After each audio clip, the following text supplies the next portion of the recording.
अर्जुन विषादयोग सघोषो धार्तराष्ट्राणां हृदयानि व्यदारयत् नभश्च पृथिवी चैफ्तुमुलभिननदेन। हा विविध प्रकारचा शंखनिनाद वाढतच गेला. या निनादाने आकाश आणि पृथ्वीतल दुमदुमून गेले आणि धृतराष्ट्रपुत्रांची हृदये विदीर्ण झाली. तात्पर्य: दुर्योधनाच्या पक्षातील भीष्म आणि इतरांनी जेव्हा शंखनाद केला तेव्हा पांडवांची हृदये मुळीच विदीर्ण झाली नाहीत. अशा प्रकारच्या घटनांचा उल्लेख आढळत नाही, परंतु या विशिष्ट श्लोकामध्ये पांडव पक्षाच्या बाजूने करण्यात आलेल्या शंखध्वनीमुळे धृतराष्ट्रपुत्रांची हृदये विदीर्ण झाली असे सांगितले आहे. याचे कारण म्हणजे पांडव आणि त्यांचा भगवान श्रीकृष्णांवरील दृढ विश्वास होय. जो भगवंतांचा आश्रय घेतो तो महाभयानक आपत्तीमध्येही भयभीत होत नाही. आत्व्यवस्थितान् दृष्ट्वा धार्तराष्ट्रान् कपिध्वजः प्रवृत्ते शस्त्रसंपाते धनुरुद्यम्य पांडवः ऋषिकेश तदा वाक्यमिदमा महीपते. हनुमानाचे चिन्ह असलेल्या ध्वजाच्या रथावर आरूढ असलेला पांडुपुत्र अर्जुन त्यावेळी धनुष्य हाती घेऊन बाण सोडण्यास सज्ज झाला.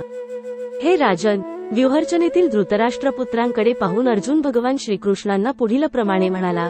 तात्पर्य: युद्धाला आरंभ होण्यास थोडाच कालावधी होता.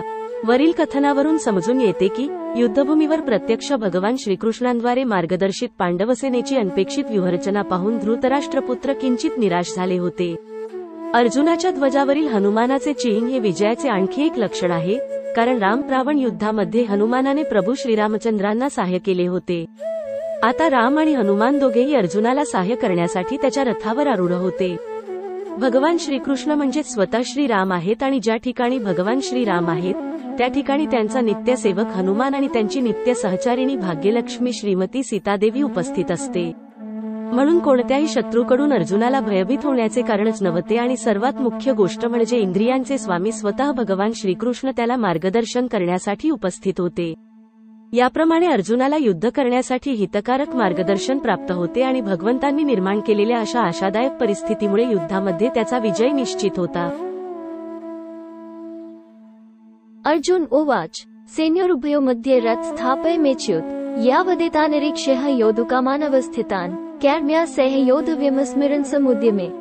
अर्जुन म्हणाला, हे अच्युत, कृपया माझा रथ दोन्ही सैन्यांच्या मध्ये घेऊन चल, म्हणजे येथे युद्ध करण्याच्या इच्छेने प्रेरित झालेल्या आणि ज्यांच्याशी मला या भयंकर शस्त्रास्त्र स्पर्धेमध्ये संघर्ष करावयाचा आहे त्या सर्व उपस्थितांना मी पाहू शकेन. तात्पर्य: श्रीकृष्ण जरी पुरुषोत्तम श्री भगवान असले तरी अहैतुकी कृपेमुळे ते आपल्या मित्राची सेवा करीत होते. ते आपल्या भक्तावरील प्रेमात कधीही चुकत नाहीत, म्हणून त्यांना या ठिकाणी अच्युत असे संबोधण्यात आले आहे. सारथी या नात्याने त्यांना अर्जुनाच्या आदेशांचे पालन करावे लागत असे आणि हे करण्यात त्यांनी कधीच संकोच केला नाही. यासाठीच त्यांना अच्युत म्हणून संबोधण्यात आले आहे. जरी त्यांनी आपल्या भक्ताचे सारथ्य स्वीकारले होते तरी त्यांच्या परमस्थानास कोणीच आव्हान देऊ शकत नाही. सर्व परिस्थितीत ते सर्व इंद्रियांचे स्वामी पुरुषोत्तम श्री भगवान ऋषिकेश आहेत. भगवंत आणि त्यांचा सेवक यांच्यामधील संबंध अत्यंत मधुर आणि दिव्य असतो. सेवक हा भगवंतांची सेवा करण्यात सदैव तत्पर असतो आणि भगवंतही सतत आपल्या भक्ताची सेवा करण्याची संधीच पाहत असतात.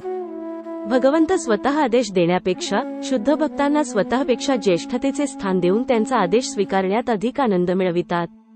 भगवंत स्वामी असल्याने प्रत्येक जण त्यांच्या आज्ञेखाली असतो आणि त्यांना आज्ञा देणारा त्यांच्यापेक्षा श्रेष्ठ असा कोणीच नाही, परंतु आपला शुद्ध भक्त आपल्याला आज्ञा देत असल्याचे पाहून त्यांना दिव्यानंद होतो. वस्तुतः ते सर्व परिस्थितीत अच्युत असले तरी भक्ताचा भाव पाहून तेही आनंदी होतात. भगवंतांचा शुद्ध भक्त या नात्याने अर्जुनाला आपल्या भावंडांशी आणि चुलत्याशी युद्ध करण्याची मुळीच इच्छा नव्हती, पण दुर्योधन हट्टी असल्यामुळे आणि शांततामय वाटाघाटी करण्यास कधीच तत्पर नसल्यामुळे अर्जुनाला युद्धभूमीत येणे भाग पडले. यासाठीच युद्धभूमीवरील उपस्थित ज्येष्ठ व्यक्तींना पाहण्यास तो उत्सुक होता. रणांगणावर शांततेचा प्रयत्न करण्याचा जरी प्रश्नच नव्हता तरी त्या व्यक्तींना पुन्हा पाहण्याची आणि एका अनावश्यक युद्धाची मागणी करण्यात ते किती कृतनिश्चयी आहेत हेही पाहण्याची त्याची इच्छा होती.